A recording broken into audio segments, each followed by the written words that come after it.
makanya saya ingin kritik ini ke orang-orang UPI di sini. Saya kritik ke orang-orang yang megang kebijakan, yang bikin aturan-aturan seperti ini. Kenapa guru-guru di Indonesia digaji dengan sangat murah? Karena nggak punya kompetensi. Kenapa nggak punya kompetensi? Karena nggak dilatih untuk memiliki kompetensi. Kalau misalkan ada seorang pilot, ini sering saya sampaikan, kalau ada seorang pilot jadi guru, bisa nggak? Bisa.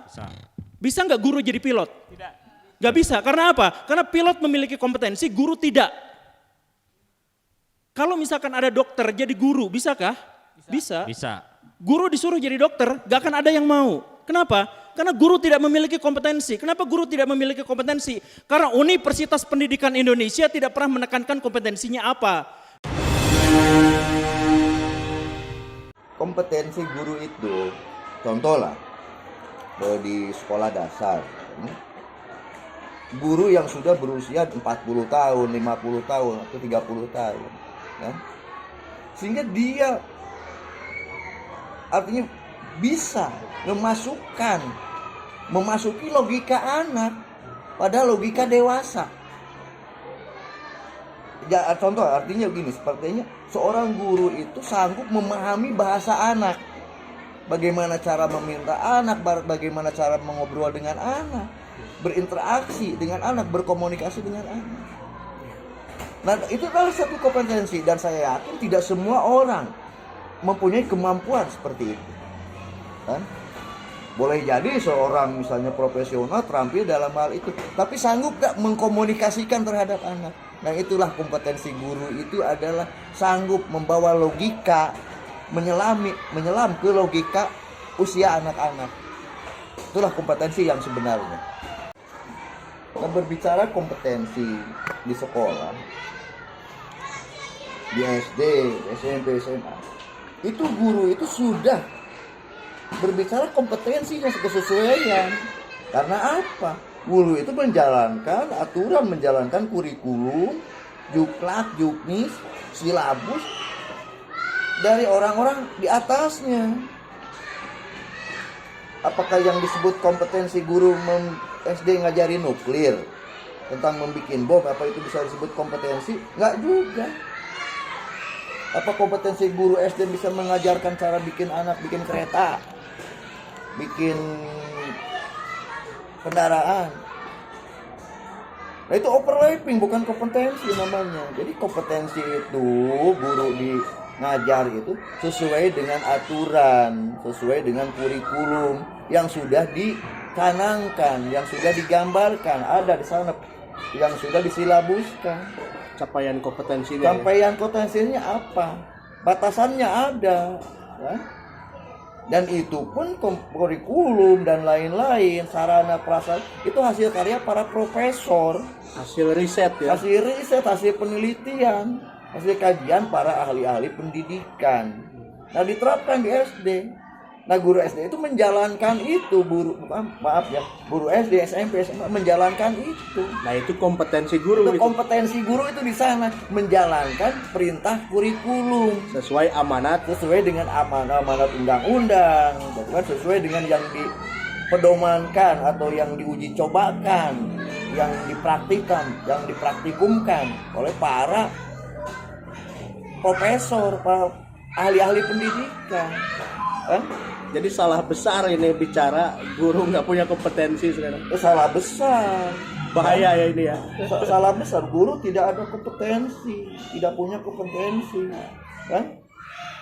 Saya yakin sekarang uji banding aja lah, seorang pilot lah yang dianggap paling jenius atau atau seorang profesional lainnya yang dianggap jenius, tarik suruh ngajar di SD, kurikulumnya itu, saya yakin akan sama hasilnya, prosesnya juga hasilnya sama, kan?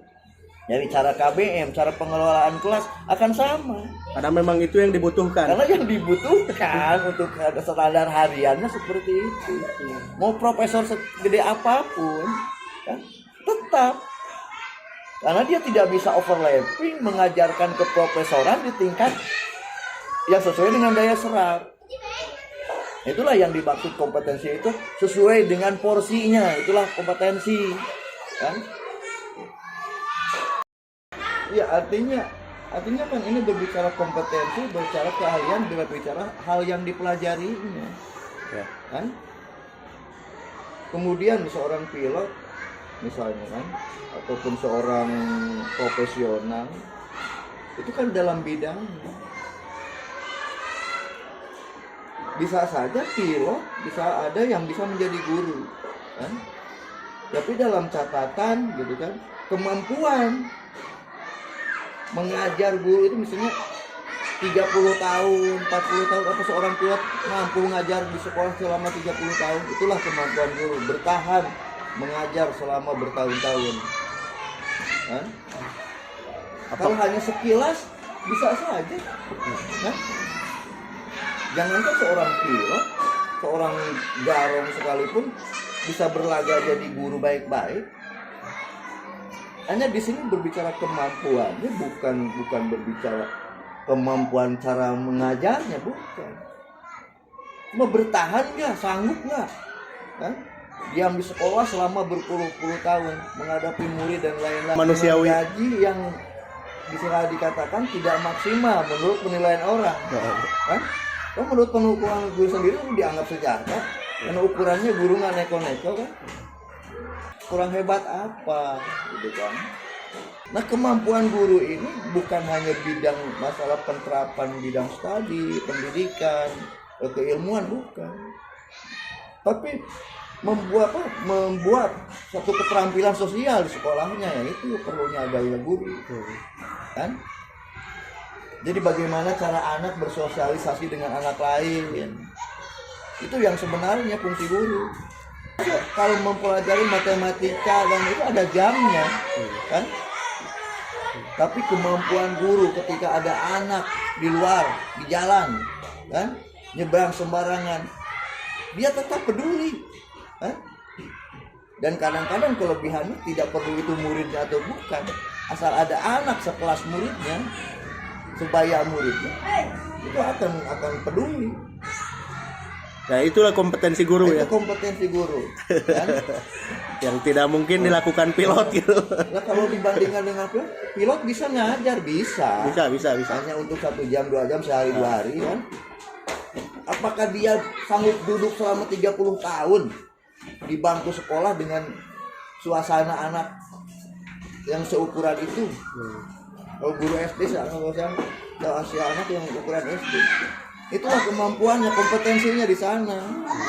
Bukan masalah mencetak anak jadi bisa dan tidak bisa, kan? Bukan hanya itu.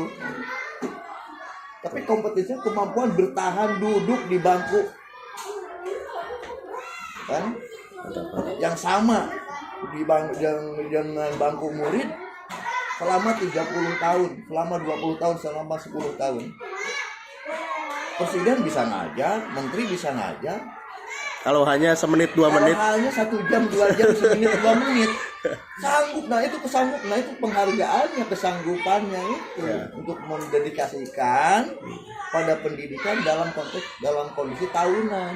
Jadi yang dibilang si guru gembul ini nggak apple to apple, ya? Nggak bisa, ya, gitu kan? Kecuali si pilot tadi dijadikan dulu guru dan dinilai selama 30 tahun. Selama 30 tahun baru bisa bicara gitu, ya? Bahwa pilot pun bisa jadi guru. Dan sekarang si guru gembul juga nggak ada ini kan, bukti nyata ada pilot yang melakukan itu, nggak ada kan? Nggak ada. 30 tahun jadi guru SD gitu. Misalnya beralih dia, dari pilot, dia, kan? Buang topi pilotnya. Dia buang topi pilot, kemampuan itu dia beralih ke mau mengabdikan diri menjadi guru SD selama 10 tahun, 20 tahun. Faktanya ada, mungkin ada, kan? Tapi sampai sekarang saya belum dengar. Kasih lihat siapa orangnya gitu. Nah, kalau ada, kasih lihat lah orangnya, kan? Nah, jadi kemampuan guru itu bukan berbicara mengajar keseharian, bukan. Tapi kemampuan duduk di bangku itu mengabdi, konsisten terhadap pengabdian terhadap siswanya selama 30 tahun. Kalau dilihat 1 kali 2 kali, wah, siapapun bisa ngajar. Supir angkot, tukang beca, bisa bisa ngajar bisa, karena materinya nggak susah-susah banget, apalagi di SD. Cuma kemampuannya itu yang jadi jangan menyepelekan guru dalam arti mengajar harian, tapi konsekuensinya, ketekunannya, pengabdiannya, kan? Dalam konteks puluhan tahun. Jadi apa nih pesannya buat guru gembul ini yang lagi viral nih, guru gembul Ya artinya menyerang kompetensi guru nih. ya jangan kalah mendiskreditkan, berbicara kompetensi dan lain-lain, kan? Jadi kompetensi guru itu bukan hanya berbicara kemampuan dalam proses pembelajaran, tapi kemampuan mengabdikan diri, Mendidik ya. mendidik selama berpuluh-puluh tahun, kan?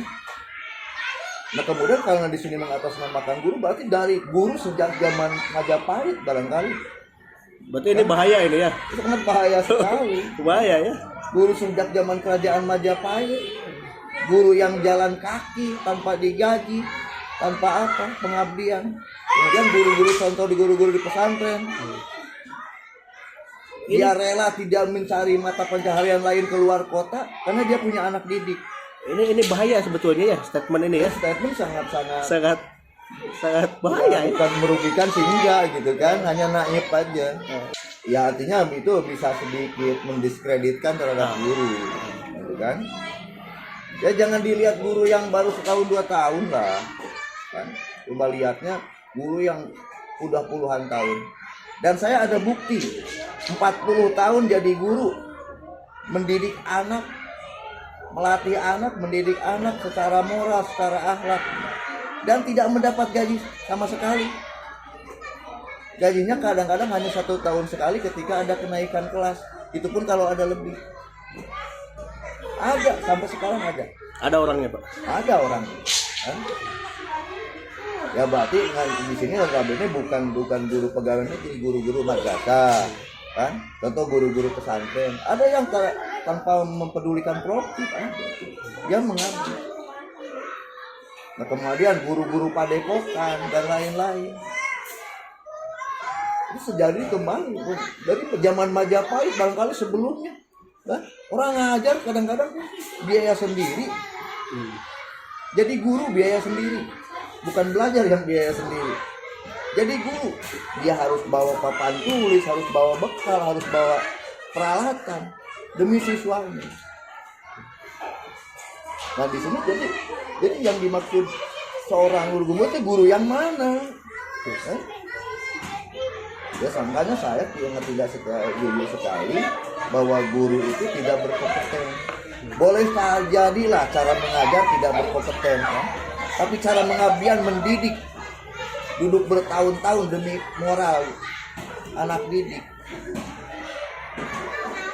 Ayo siapa yang bisa menggantikan? Kenapa siswa harus ada di sekolah? Apa pentingnya sekolah itu? Apa pentingnya? Soalnya kan pendidikan bisa dilakukan di mana-mana. Gimana menurut Bapak? Nah pentingnya di sekolah artinya untuk membatasi interaksi sosial. Artinya anak tidak overlapping, tidak ada pergaulan. Dari mulai pergaulan, dari psikis, kan? Itu di sekolah itu diklasifikasi bergaul dengan teman yang seusianya, kan?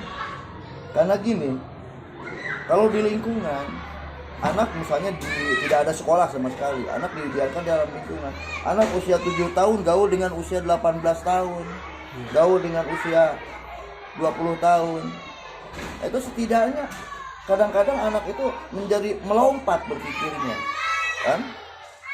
Melompat. Nah ini sangat bahaya, sehingga anak-anak bisa masuk ke problem dewan dewasa. Itu. Tapi di sekolah walaupun beberapa jam, anak akan berada dalam problemnya, dalam urusan sebaya. Sehingga dari mulai bahasa, mulai perilaku, mulai etiket, akhlak dan lain-lain itu pada kondisi sebayanya. Dan nanti di sini fungsi guru mengawasi anak itu supaya tidak terjadi mengikis pergaulan di luar, yang tadinya mungkin beda usia, gaul dan lain-lain, sehingga disamakan, diratakan. Itu fungsi pendidikan diantaranya sekolah, salah satunya seperti itu. Kan? Efektivitas pendidikan ya, Efektivitas, sesuai ya, usia dengan mereka. usia, tanggapan, daya serap, kan? Daya serap. Kemudian kemampuan siswa, kan? Nah itu sehingga kalau misalnya siswa digaulkan di umum, artinya di masyarakat dengan berbagai usia yang berbeda, kan? Nah itu bahayanya. Ini disadari atau tidak, ini udah diakui dunia. Saya lihat di Amerika, di Inggris tetap sama, kan? Malah kalau di Inggris dulu ya, saya pernah baca itu ada dikelompokkan untuk siswi aja satu sekolah, satu komplek, untuk laki-laki semua. Ini untuk menghindari pergaulan overlapping antara perempuan dan laki-laki. Itu di Inggris itu sudah diklasifikasi semacam itu, kan? Itu dulu ceritanya seperti itulah ya, yang lihat dari bacaan-bacaan. Nah itu kan, sambil minum dulu nih.